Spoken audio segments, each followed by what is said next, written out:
Hello children, today we will be learning class 7, chapter 11, Marathas, the protectors of the nation.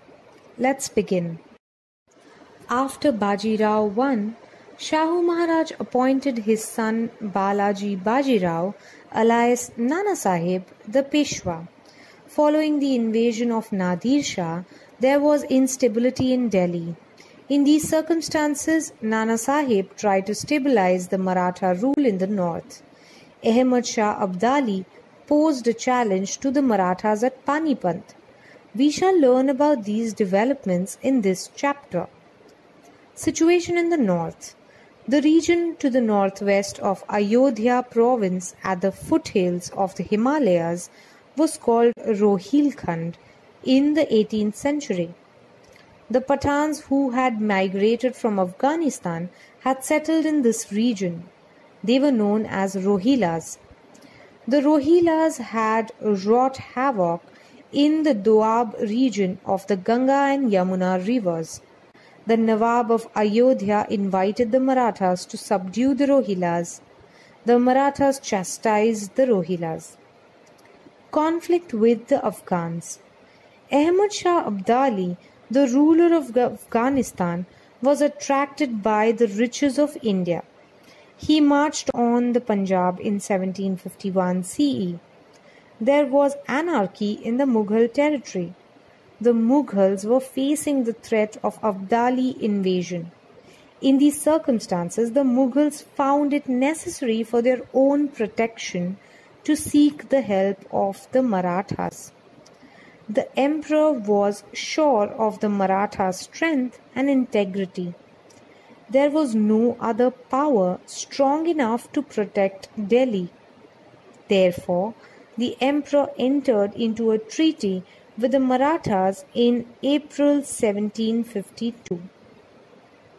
According to this treaty, the Marathas agreed to protect the Mughal power from enemies like the Rohilas, the Jats, the Rajputs and the Afghans. In return, the Marathas were to get cash money, the right to collect chauthai in the territories of the Punjab, Multan, Rajputana, Sindh and Rohilkhand, and the Subedari of Ajmer and Agra provinces. As per the treaty, the Peshwa sent the Shinde Holkar armies for the protection of Delhi on behalf of the Chhatrapati. When Abdali learnt that the Marathas were marching to Delhi, he went back to his country.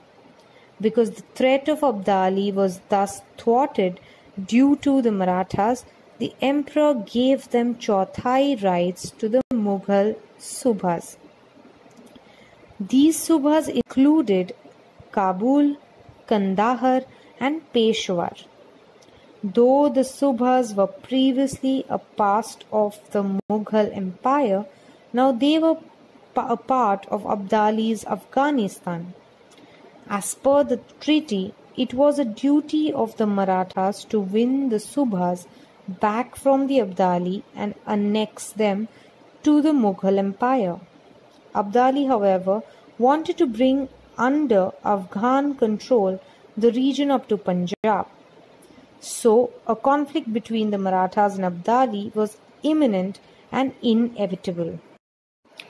Raghunath Rao, brother of the Peshwa Nana Sahib, accompanied by Jaipa Shinde and Malhar Rao Holkar, undertook the campaign of North India to combat Abdali.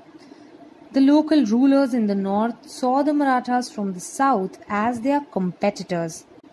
They did not take into account the broad vision of the Marathas and remained neutral, offering no help to the Marathas. They did not like the Maratha supremacy and interventions in the Delhi court. Surajmal Jat and Rani Kishori were the only ones who helped the Marathas wounded in the Battle of Panipat. Also, some of the orthodox sects in the north saw Marathas as people belonging to other religions. They too left aside the broad vision of the Marathas. They persuaded Abdali to invade India with a view to reducing the Maratha might. They expected that Abdali would defeat the Marathas and drive them away back to the south, beyond the river Narmada. The Maratha standard on Attock. Najib Khan was a Rohilla chief.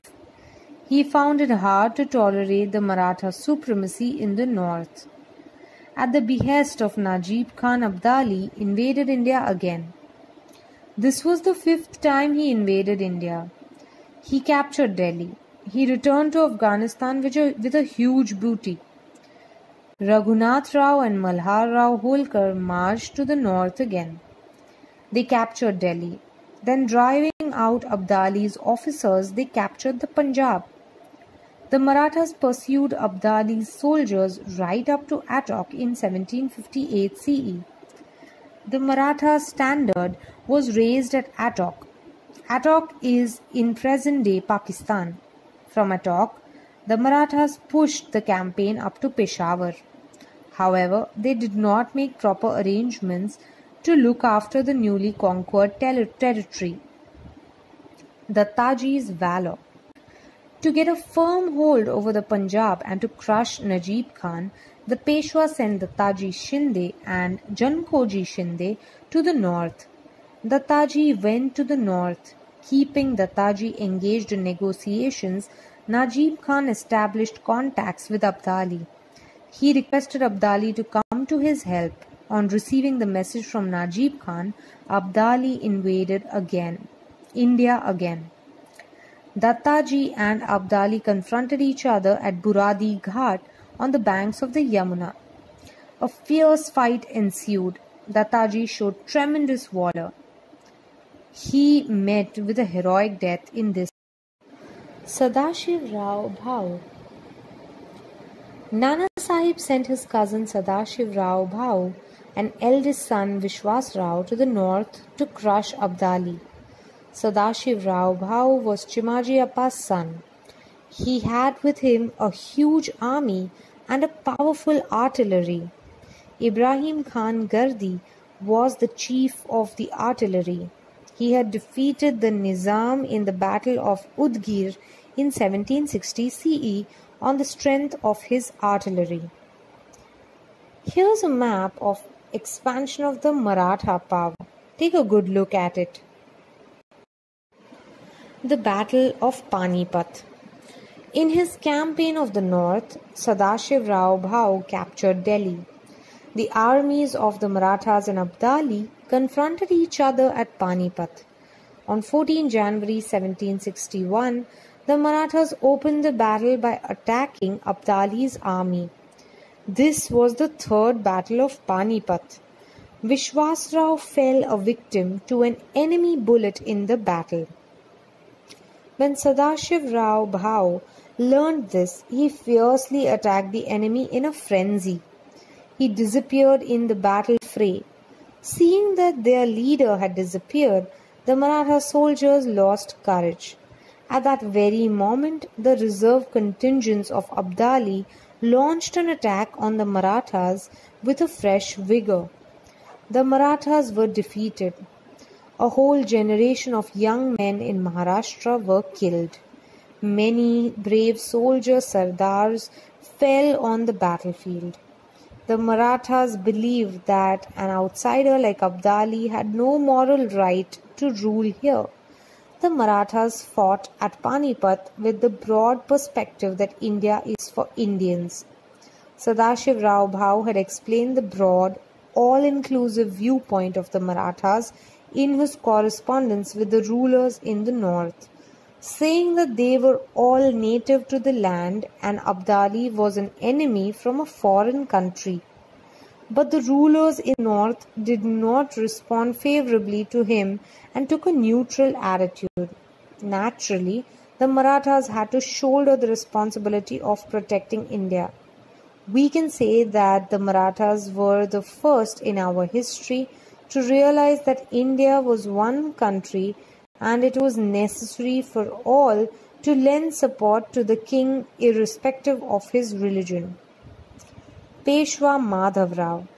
After the death of Peshwa Nana Sahib, his son Madhav Rao succeeded him to the office of the Peshwa.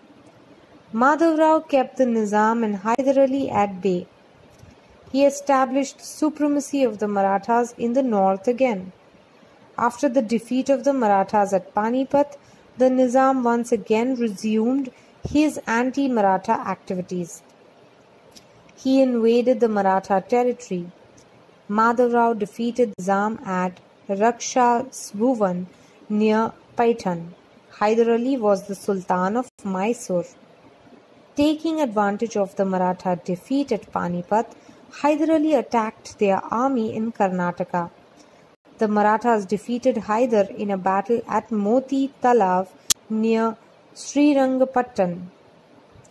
He then agreed to cede the region north of the river Tungabhadra to the Marathas. Peshwa Madhav Rao died in 1772 CE. In the history of the Marathas, he is described as an honest, hard-working, determined administrator who was keen on public welfare. The death of this capable Peshwa was an irreparable loss to the Maratha state. The two Peshwas who succeeded Peshwa Madhav Rao, namely Narayan Rao and Savai Madhav Rao, did not live long. During their term, Peshwa was in the grip of the family feuds. Raghunath Rao, who had once raised the Maratha standard at Attock, sought shelter with the British to satisfy his greed for power. This led to a war between the Marathas and the British. Hyder Ali died in 1782 CE. After him, his son Tipu became the Sultan of Mysore. He was a skilled warrior, a scholar and a poet. He used his competence to increase the might of the kingdom. He established contact with French and shook the foundation of British supremacy. He died in 1799 CE in a battle against the British. The Maratha supremacy rises once again. The Maratha prestige in the north had suffered a severe setback because of the debacle at Panipat. Madhav Rao dispatched Mahadji Shinde, Tukoji Holkar, Ramchandra Kanade and Visaji Pant Binniwale to re-establish the Maratha rule in the north. The Maratha army defeated the Jats, the Rohilas and the Rajputs. The Marathas restored the Emperor Shah Alam to the throne of Delhi under their own protection. The Maratha power was revived in the north. The Marathas suffered a heavy loss in the Battle of Panipat. Abdali's army also suffered losses. He did not benefit financially in the battle. In fact, Abdali or his descendants did not muster enough courage to invade India again. They realized that only the Marathas had the strength and the capacity to control the anarchy in the north. They expressed their wish that the Marathas should not protect the empire. They sent a messenger to Pune to establish cordial relations. It is important to note that the Marathas overcame the great defeat at Panipat and successfully revived their supremacy in the politics of the north. Madhav Rao Holkar, Ahilyabai Holkar and Mahadji Shinde had a lion's share in all this. Let's take a look at the family tree of the Peshwas. First comes Balaji Vishwantha. He had two sons, Baji Rao I and Chimaji Appa. Baji Rao I had four sons, Balaji alias Nana Sahib, Ramchandra, Raghunath Rao and Janardhan. Balaji alias Nana Sahib had four sons again, Vishwas Rao, Madhav Rao Peshwa, Yashwant Rao and Narayan Rao Peshwa. Narayan Rao Peshwa had a son, Savai Madhav Rao Peshwa. On the other hand, Balaji Vishwanathan Rao had a son Shimaji Appa? Shimaji Appa had a son Sadashiv Rao Bhau. Thank you, children. That's all for today. Please make sure that you watch the video over and over again and also read your textbooks carefully. Please feel free to ask any questions you may have.